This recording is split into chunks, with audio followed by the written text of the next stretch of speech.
parle. Chaque jour, Charles et Carole vous présentent la leçon de l'école du sabbat.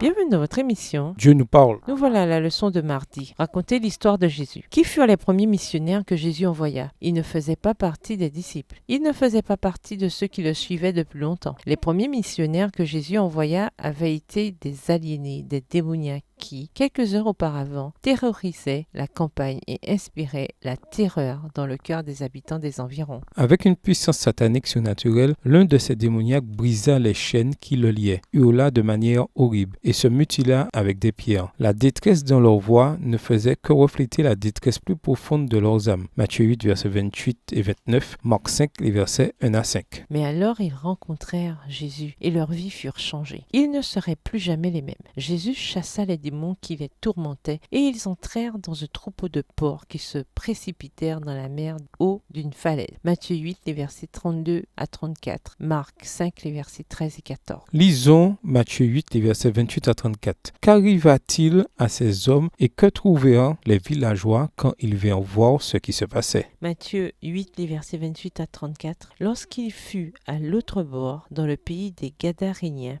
deux démoniaques sortant des sépulcres vinrent au devant de lui. Ils étaient si furieux que personne n'osait passer par là. Et voici, ils s'écrièrent: Qu'y a-t-il entre nous et toi, fils de Dieu? Es-tu venu ici pour nous tourmenter avant le temps? Il y avait loin d'eux un grand troupeau de pourceaux qui paissaient. Les démons priaient Jésus, disant: Si tu nous chasses, envoie-nous dans ce troupeau de pourceaux. Il leur dit: Allez. Ils sortirent et entrèrent dans les pourceaux. Et voici, tout le troupeau se précipita des pentes escarpées dans la mer et ils périrent dans les eaux. Ceux qui les faisaient paître s'enfuirent et allèrent dans la ville raconter tout ce qui s'était passé et ce qui était arrivé aux démoniaques. Alors toute la ville sortit à la rencontre de Jésus et dès qu'ils le virent, ils le supplièrent de quitter leur territoire. Les démoniaques étaient à présent des hommes nouveaux, transformés par la puissance de Christ. Les gens du village les trouvèrent assis aux pieds de Jésus à écouter chaque mot qui sortait de la bouche du Maître. Nous devons relever que l'évangile de Matthieu dit qu'il y avait deux démoniaques délivrés, tandis que l'évangile de Marc se concentre sur le récit d'un seul des deux. Mais quoi qu'il en soit, Jésus les restaura physiquement, mentalement, émotionnellement et spirituellement. Lisons Marc 5, les versets 18 à 20. De toute évidence, ce démoniaque changé, ce nouveau converti voulait rester avec Jésus. Mais qu'est-ce que Christ envoya faire? Marc 5, les versets 18 à 20. Comme il montait dans la barque, celui qui avait été démoniaque lui demanda la permission de rester avec lui. Jésus ne lui permit pas, mais il lui dit: Va dans ta maison vers les tiens et raconte-leur tout ce que le Seigneur t'a fait et comment il a eu pitié de toi. Il s'en alla et se mit à publier dans la Décapole tout ce que Jésus avait fait pour lui et tous furent dans l'étonnement. Ces hommes avaient eu pendant peu d'instants l'avantage d'entendre les enseignements du Christ. Ils n'avaient jamais eu l'occasion d'écouter un de ses sermons. Ils n'étaient pas aussi bien préparés à instruire le peuple que les disciples, ceux-ci ayant vécu tous les jours avec le Christ. Mais ils portaient en eux-mêmes la preuve que Jésus était le Messie. Ils pouvaient dire ce qu'ils savaient, ce qu'ils avaient vu, entendu, éprouvé de la puissance du Christ. Tout cœur qui a été touché par la grâce de Dieu peut en faire autant. Texte tiré du livre Jésus-Christ à la page 331, livre écrit par Ellen G. White. Leurs témoignages préparèrent la Décapole, cette 10 villes sur les rives de la mer de Galilée, à recevoir les enseignements de Jésus. Voilà la puissance du témoignage personnel. Au revoir. Et à demain si Dieu veut.